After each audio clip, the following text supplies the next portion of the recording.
Hello बच्चों, आज हम कक्षा 5 की हिंदी सुमन में अध्याय 3 का अध्ययन करेंगे।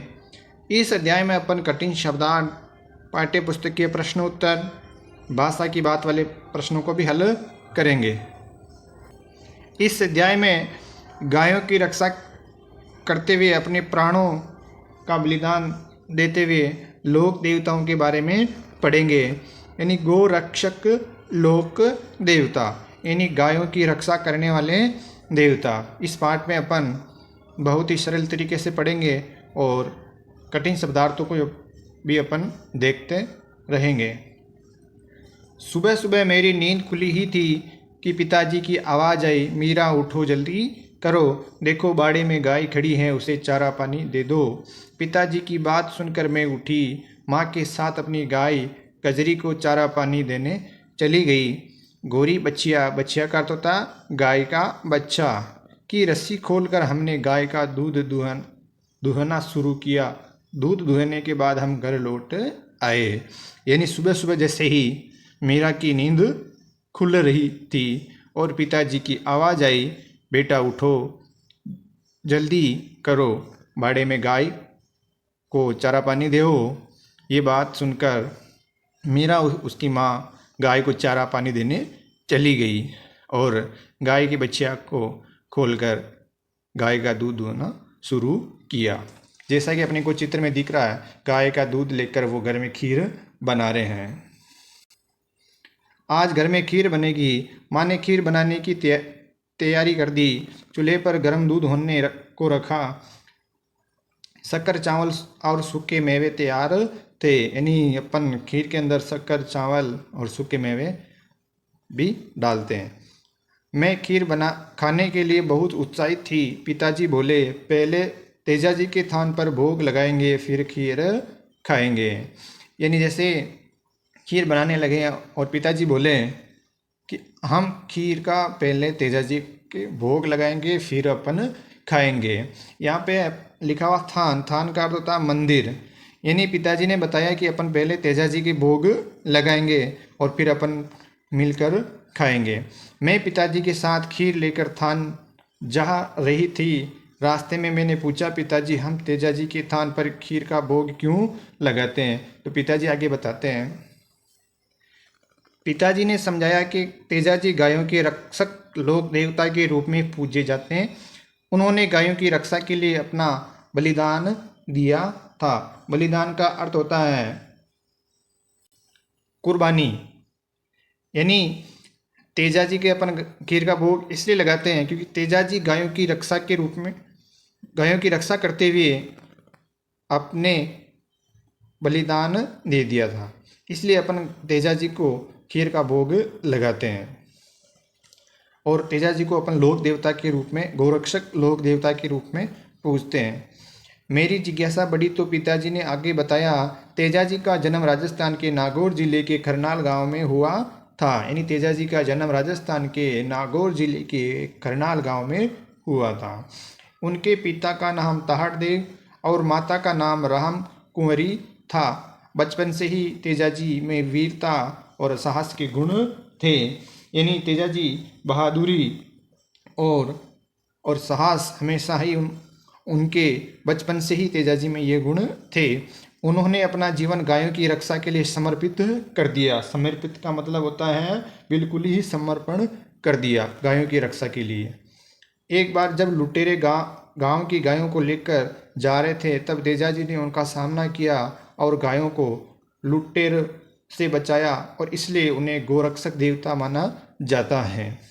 यानी तेजाजी एक बार गायों को लुटेरे लूट कर ले जा रहे थे, तो तेजाजी का सामना उनसे हुआ और गायों को लुटेरों से बचाया, इसलिए तेजाजी को गोरक्षक देवता माना जाता है।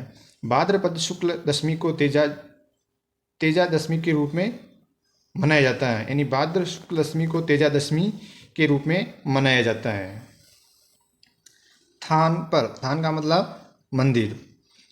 थान पर पुजारी ने खीर का भोग लगाया और हमारा हाल चाल पूछा। मैंने पूछा, काका हम लोक देवता को भोग क्यों लगाते हैं? यानी लोक देवताओं को अपन भोग क्यों लगाते हैं?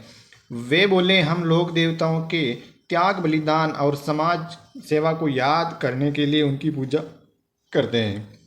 यानी अपन लोक देवताओं के भोग इसलिए लगाते हैं क्योंकि उनका त्याग और बलिदान और समाज की सेवाओं को याद रखने के लिए अपन उनकी पूजा करते हैं। जैसे तेजाजी ने गायों की रक्षा के लिए अपना जीवन समर्पित किया, वैसे ही रामदेव जी, पाबू जी, बीगाजी, करणी माता ने भी पशु पर्यावरण संरक्षण, मानव कल्याण के लिए अपना जीवन समर्पित कर दिया। यानी तेजाजी ने जैसे गायों की रक्षा की, वैसे ही रामदेव जी, पाबू जी, बीगाजी, करणी माता ने भी अपना जीवन समर्पित कर दिया गायों के लिए। चित्र दिख रहा है इसमें तेजाजी का मंदिर, जहाँ पर मेला लग रहा है और आसपास के गांव वाले मेले का आनंद ले रहे हैं। पुजारी काका ने गोगा जी के बारे में बताया। गोगा जी को जहार पीर के नाम से जाना जाता है। एक बार जब आक्रमणकारी उनके पास के गांव से गायों को लूट कर ले जा रहे थे, तब गोगा जी ने गायों की रक्षा के लिए वीरता से युद्ध किया। उन्होंने कई आक्रमणकारियों को मार गिराया। गोगा जी को जहार पीर के नाम से जानते हैं। एक बार क्या हुआ, लुटेरे गायों को उनके गांव के पास से लूट कर ले जा रहे थे, तब गोगा जी ने गायों की रक्षा के लिए अपने प्राण त्याग दिए और लुटेरों को भी मार गिराए। वीरता से युद्ध किया और आक्रमणकारियों को मार गिराया। वीर गति को प्राप्त हो गए। इस प्रकार गोगाजी भी गोरक्षक देवता के रूप में पूजे जाते हैं। मैं और पिताजी पुजारी काका को प्रणाम कर घर लौट आए। घर आकर हमने स्वादिष्ट खीर का आनंद लिया।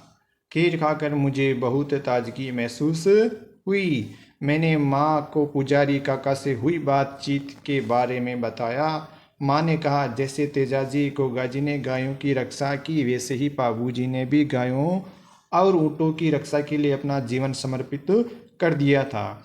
जब उनके विवाह के दौरान उन्हें पता चला कि कुछ लोग गांव की गायों को लेकर जा रहे हैं, तो उन्होंने विवाह के फेरे अधूरे छोड़ और गायों की रक्षा के लिए लुटेरों से युद्ध करने के लिए निकल पड़े और वीरता से लड़ते हुए अपने प्राण त्याग दिए।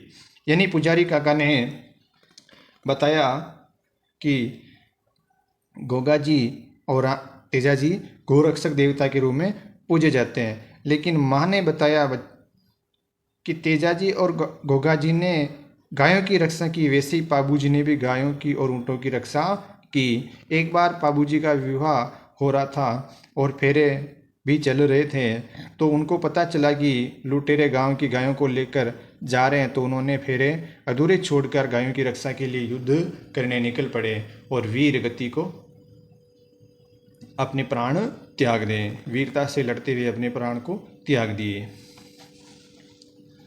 माँ से ये सब सुनते हुए मैं जल्दी तैयार होकर विद्यालय के लिए निकल पड़ी। रास्ते में मुझे मेरी सहेलियाँ सीमा और राधा मिल गई। हम खीर के भोग और लोक देवता की बात करते हुए स्कूल पहुँचे। विद्यालय में प्रार्थना सभा के दौरान गुरुजी ने आज के दिन का महत्व बताया। उन्होंने दूध खीर की पौष्टिकता के बारे में समझाया। यानी गुरुजी ने प्रार्थना सभा में दूध और खीर की पौष्टिकता के बारे में बताया। गुरुजी बोले, दूध में प्रोटीन, कैल्शियम, फास्फोरस, विटामिन जैसे पोषक तत्व होते हैं। यानी दूध में प्रोटीन, कैल्शियम, फास्फोरस, विटामिन आदि पोषक तत्व होते हैं। दूध से पनीर, दही, छाछ, मावा आदि बनते हैं। यानी दूध से पनीर, दही, छाछ, मावा आदि बनते हैं और दूध से बनी मिठाइयाँ बहुत स्वादिष्ट होती हैं। जैसा कि चित्र में दिख रहा है, प्रार्थना सभा हो रही है। टीना ने जिज्ञासावश पूछा, गुरुजी, गांव में तो लोग अपने घरों में गाय भैंस पालते, लेकिन शहरों में दूध कहाँ से आता? गुरुजी ने बताया, गांव में आवश्यकता अनुसार पशु पाले जाते हैं, लेकिन शहरों में बड़े बड़े तबले होते हैं जहाँ गायों और भैंस रखी जाती है। वहाँ से दूध ग्राहकों तक भेजा जाता है। गाँवों से कोल्ड स्टोरेज के जरिए दूध शहरों में भेजा जाता है। मशीनों द्वारा उसकी पैकिंग होती है, फिर वह ग्राहकों तक पहुँचता। दूध एवं दूध से बने उत्पाद के व्यवसाय को डेयरी उद्योग कहा जाता है। दीपक ने कहा, गुरुजी, हमने रास्ते में गायों को सड़क पर घूमते देखा, क्या उनका कोई घर नहीं क्या। इन्हीं प्रार्थना सभा में दीपक खड़ा होकर बोला, ये गायें सड़कों पर घूमती है, क्या उनका कोई घर नहीं है क्या। गुरुजी ने बताया, लोग गायें पालते और उनकी देखभाल भी करते हैं, लेकिन कुछ लोग गायें पालते हैं, उनका दूध दूहते, और जब गायें दूध देना बंद कर देती तो उन्हें घर के बाहर खुला छोड़ देते हैं, जिससे गायें सड़क पर भूखी घूमती हुई कचरा प्लास्टिक आदि खा लेती, जिससे बीमार पड़ जाती है। इस कारण वो गायें मर भी जाती हैं। आजकल पशुओं के लिए अस्पताल भी बनाए गए हैं, जहां बीमार पशुओं का इलाज किया जाता है। यानी गुरुजी ने बताया कि कुछ लोग गायों को पालते हैं, लेकिन गायें दूध देना जब बंद कर देती हैं तो उनको वो खुला छोड़ देते हैं, जिससे वो बाहर प्लास्टिक कचरा आदि खा जाती है और बीमार पड़ जाती है, जिसके कारण उनकी मौत हो जाती है। गुरुजी ने हमें प्रेरित किया कि हम अपने आसपास रहने वाले पशुओं के प्रति संवेदनशील होना चाहिए, क्योंकि हमारे जीवन में बहुत महत्वपूर्ण स्थान रखते हैं। गुरुजी की बातें सुनकर सभी बच्चे खुश हो गए। तो बच्चों, अपने को भी गायों की रक्षा करनी चाहिए। तो अब अपन इस पाठ के अभ्यास कार्य को देखते हैं। आओ बात करें। सुबह उठते ही मीरा को पिताजी ने क्या करने के लिए कहा? इसका आंसर है, तो बच्चों उत्तर होगा, सुबह उठते ही मीरा को पिताजी ने गाय को चारा पानी देने के लिए कहा। अगला प्रश्न अपन देखते हैं। तेजाजी कौन थे और उन्हें गोरक्षक देवता क्यों माना जाता है?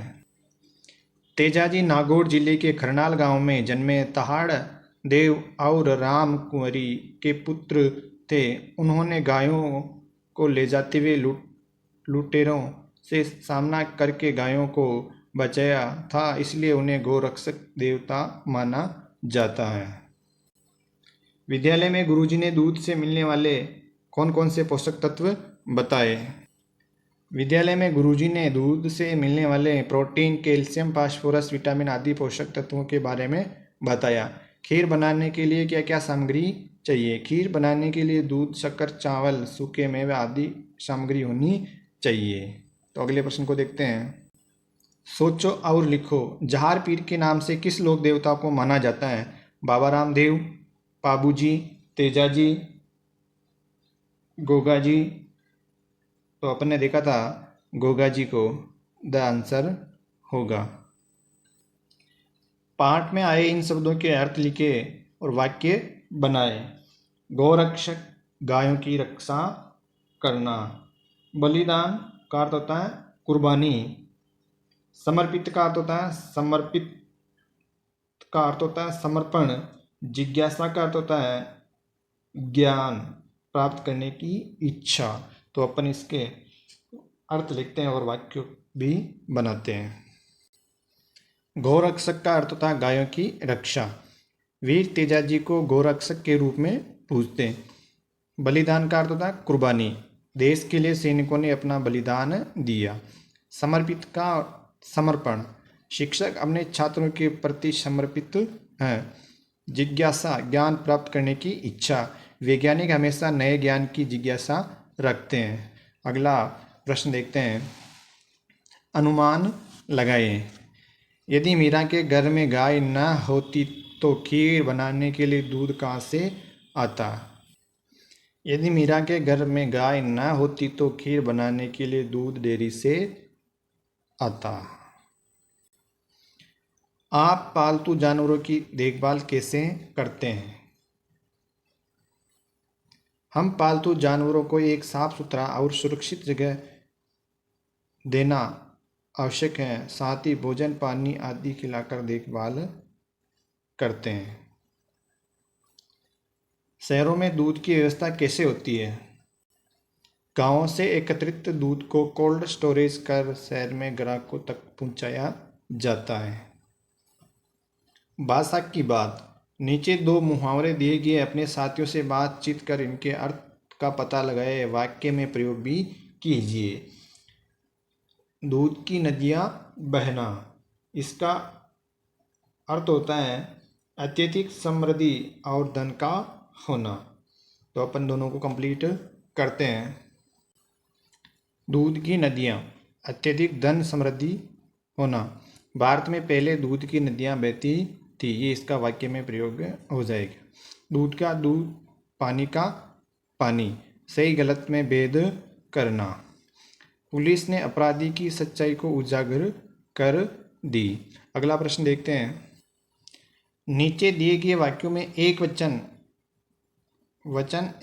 पहचाने और वचन बदलकर वाक्य पुनः लिखे। जैसे गाय खेत में चर रही है, तो एक वचन है। बहुवचन होगा गाय खेत में चर रही है। बच्चे दूध पीते हैं, बहुवचन है। एक वचन होगा बच्चा दूध पीता है। मंदिर में दीपक जल रहा था, मंदिरों में दीपक जल रहे थे। ये इनका आंसर होगा गायें खेत में चल रही है, बच्चा दूध पीता है, मंदिरों में दीपक जल रहे थे। अगला देखते हैं। नीचे दिए गए वाक्यों में लिंग, पुल्लिंग, स्त्रीलिंग को पहचाने और लिंग बदलकर वाक्य पुनः लिखें। पिताजी कहानी सुना रहे हैं, तो इसका होगा माताजी कहानी सुना रही हैं। मालिन माला बना रही थी, माली माला बना रहा था। गाय चारा खा रही है, बैल चारा खा रहा है। बंदर पेड़ पर कूद रहा है, बंदरियां पेड़ पर कूद रही हैं। ये इसका वाक्य बनेगा। अपन बनाते हैं। ये इनके वाक्य बनते हैं। माताजी कहानी सुना रही है, माली माला बना रहा है, बैल चारा खा रहा है, बंदरियां पेड़ पर कूद रही हैं। अगला प्रश्न है। नीचे दिए गए वाक्य कार्य के अलग अलग समय में होने की जानकारी दे रहे हैं, इसे काल कहते हैं। रतन स्कूल जाता था, राधिका स्कूल, तो रतन स्कूल जाता था भूतकाल, राधिका स्कूल जाती वर्तमान काल, विशाल स्कूल जाएगा भविष्य का। तो नीचे इस तरह के दिए गए वाक्यों का काल पहचान कर उनके सामने से काल का नाम लिखिए। मीरा रोज सुबह जल्दी उठती है, तो उठती है तो वर्तमान काल। पिताजी खेत पर गए, भूतकाल। गुरुजी हमें दूध के पोषक तत्वों के बारे में बताएंगे, तो भविष्यकाल बताएंगे। तो बच्चों, ये अपने भाषा के ज्ञान के प्रश्न कंप्लीट हुए हैं। ठीक है बच्चों, तो पाठ भी कंप्लीट हुआ, प्रश्न उत्तर भी कंप्लीट हुए हैं। तो वीडियो कैसा लगा आप लाइक सब्सक्राइब करें और कमेंट में ज़रूर बताइए।